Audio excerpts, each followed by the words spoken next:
Hi, welcome to R&AC Academy. My name is Ram Prasad. Let me give a small brief about me. I did my masters in R&AC and then I worked for 25 years with the various organizations involving in product development and technology innovation functions. I had 5 patents filed on my name. Out of my passion, I transitioned into teaching. Presently, I am into coaching GATE and IES aspirants on R&AC subject. I also conduct workshop on R&AC systems, faculty development programs, etc. for the engineering colleges. Recently, I conducted webinars for the members of ISHRE and ASHRE. Coming to this program, I am presenting here with a series of lectures on refrigeration systems for the benefit of the students and professionals. I believe these lectures will be of great help and learning to all of you.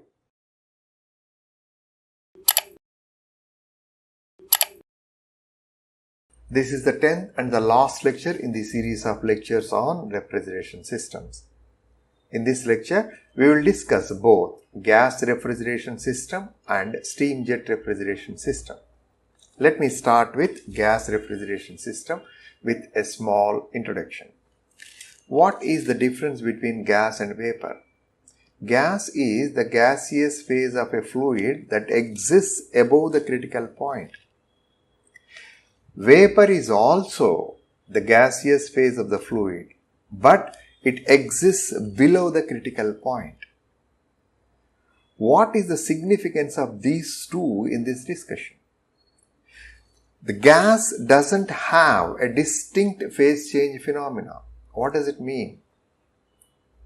Whenever a fluid exists above the critical point, then its liquid will suddenly flash into vapor and its vapor suddenly condense into liquid.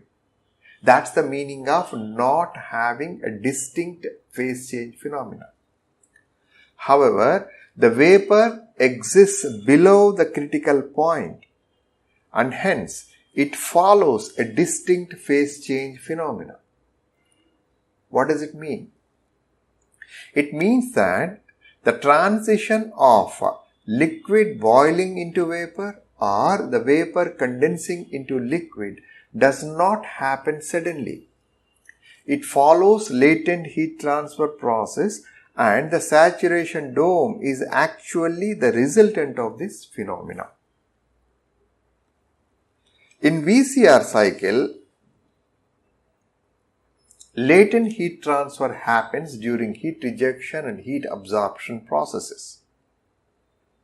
Whereas in gas refrigeration cycle, on the contrary, sensible heat transfer happens during heat rejection and heat absorption processes.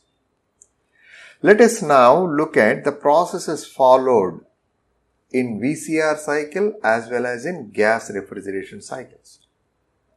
In both cycles, the heat interaction processes happens isobarically, means both heat rejection and heat absorption processes happens at constant pressure. Also, the compression process in both cycles happens isentropically at constant entropy only. But in VCR cycle, the expansion happens at constant enthalpy. In gas refrigeration cycle, the isenthalpic expansion process is replaced by an isentropic expansion process. An expander is used here to expand the gas from high pressure to low pressure, and hence positive work is generated during the expansion process in gas refrigeration cycle. Gas refrigeration system works on Bell-Coleman cycle or reverse Brayton cycle or Joule cycle. All three are same. In this cycle, there are two isentropic processes that perform the work interactions and two isobaric processes that perform the heat interaction processes. Let us have them plotted on TS coordinate system.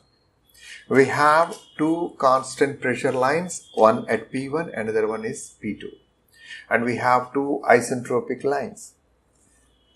Together they form the cycle, and this being a refrigeration cycle, it consumes work and hence its orientation will be anti-clockwise. Let us number them 1, 2, 3, 4. We have the temperatures corresponding to each state point T1, T2, T3 and T4 respectively. Now let us look at the 4 processes that are existing in this cycle. Process 1, 2 is an isentropic compression process. During this process, the gas is compressed from P2 to P1. During this process, the temperature also increases from T1 to T2. And WC is the work that is supplied into the system. The next process is process 2-3 is an isobaric heat rejection process. During this process, the gas will be rejecting heat QC at constant pressure and its temperature decreases from T2 to T3. The next process is process 3-4, which is isentropic expansion of the gas. During this process, the gas is expanded from pressure P1 to pressure P2, and during this process, its temperature also gets reduced T3 to T4.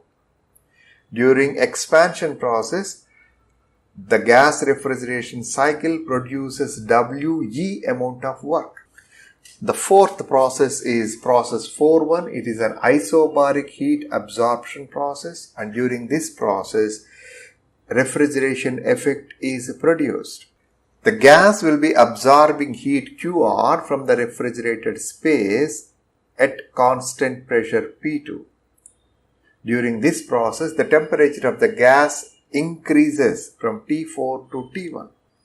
The working fluid in gas refrigeration system can be conveniently assumed or considered as an ideal gas, and this is the ideal gas expression that is used or applicable in gas refrigeration system performance calculations.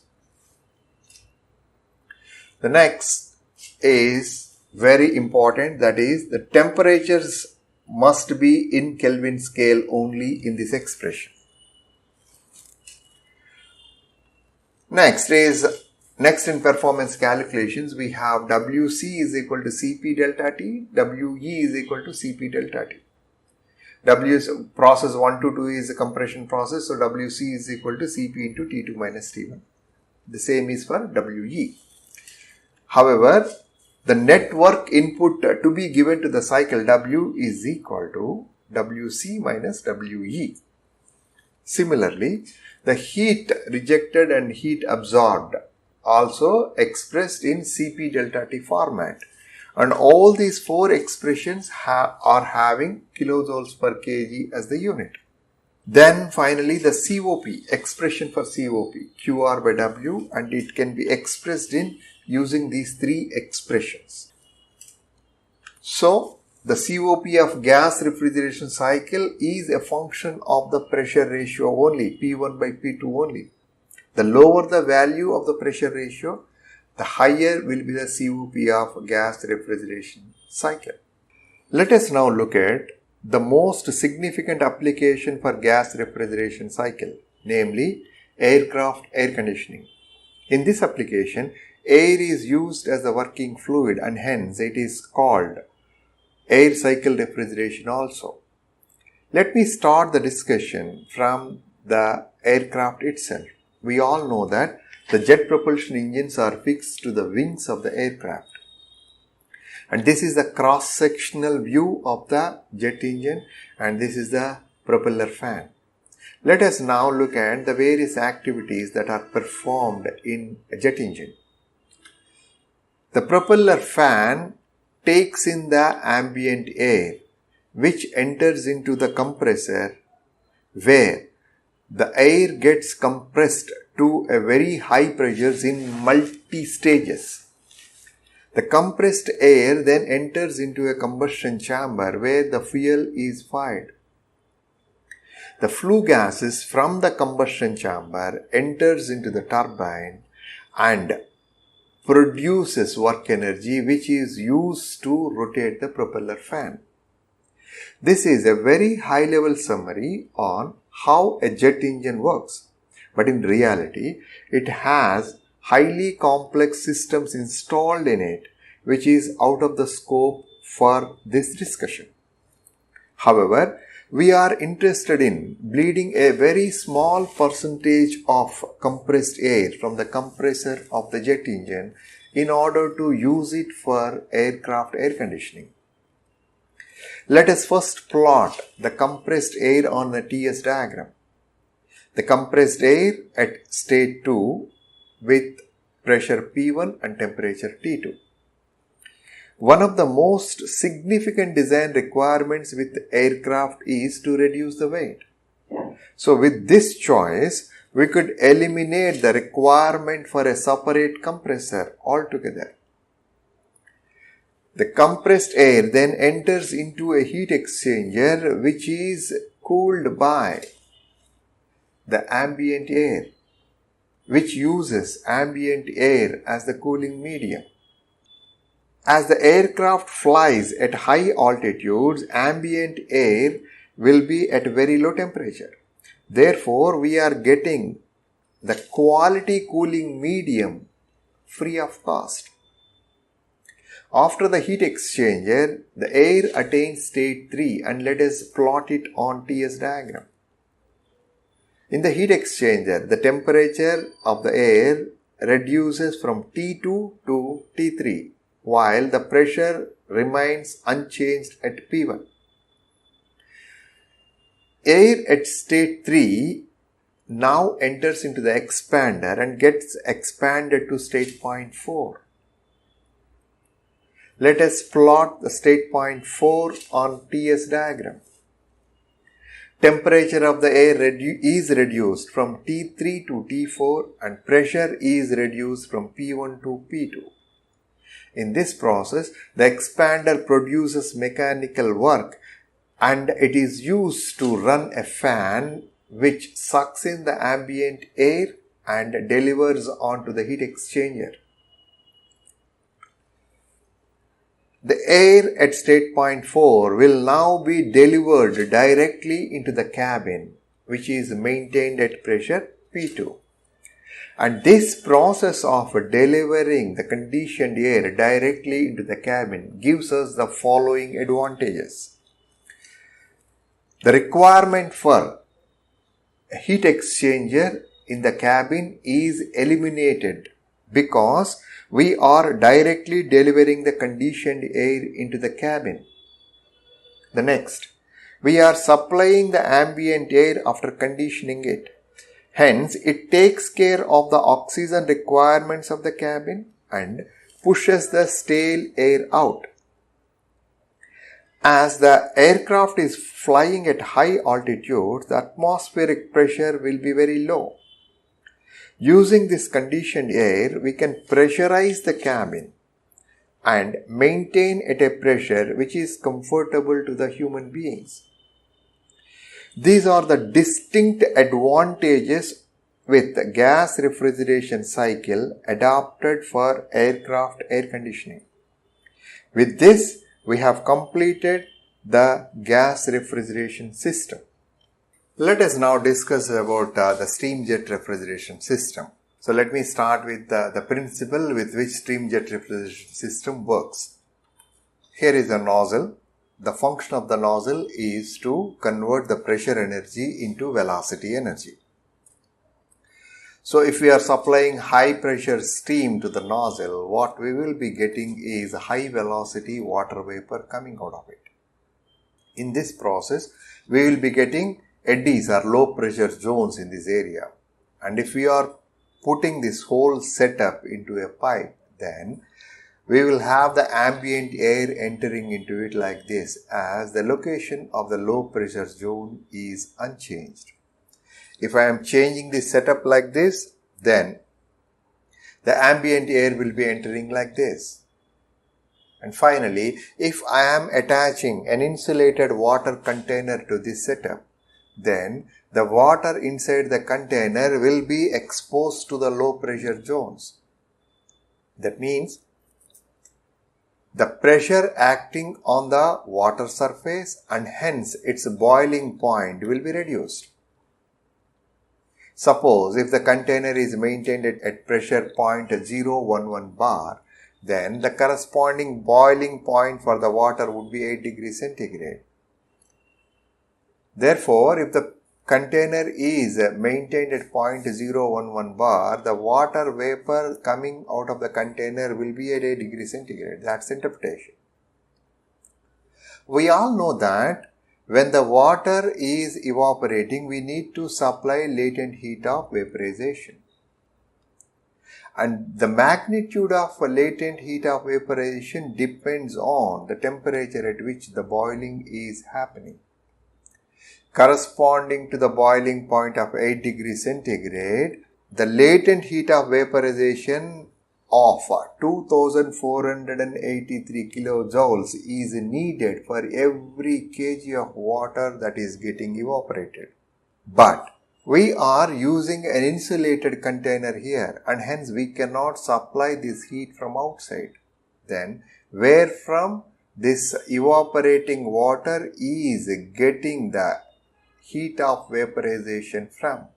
The liquid water that is remaining inside the container is actually supplying that heat of vaporization. And as the liquid water remaining in the container is supplying that heat of vaporization, its temperature will be dropped. Let us put some numbers to understand it better. Let us say initially we are having 100 kgs of water at 25 degrees centigrade inside the container. Let us say we are evaporating 1 kg of water from this. So, the remaining 99 kgs of water will be supplying, or in other words, will be losing 2483 kilojoules of heat from it. With that, the temperature of the 99 kgs of liquid water remaining inside the container will be dropped by 6 degrees centigrade. How did we get it? Straightforward expression. Q is equal to mCp delta T and we need to find the delta T, which is equal to Q divided by m into Cp. Q here is 2483 kilojoules per kg multiplied by 1 kg divided by 99 kgs of liquid water remaining inside the container multiplied by Cp 4.187. Therefore, the 99 kgs of water remaining inside the container will now be at 25 minus 6 at 19 degrees centigrade. Let us now put some practical numbers. Instead of 1 kg, let us say from 100 kg of water at 25 degrees centigrade, we are evaporating 2.5 kgs of water. Thereby, we are left with 97.5 kgs of water in the container. So, when 2.5 kgs of water is evaporated, then the temperature drops by 15 degrees centigrade because 1 kg is replaced by 2.5 kgs, 99 kgs is replaced by 97.5 kgs.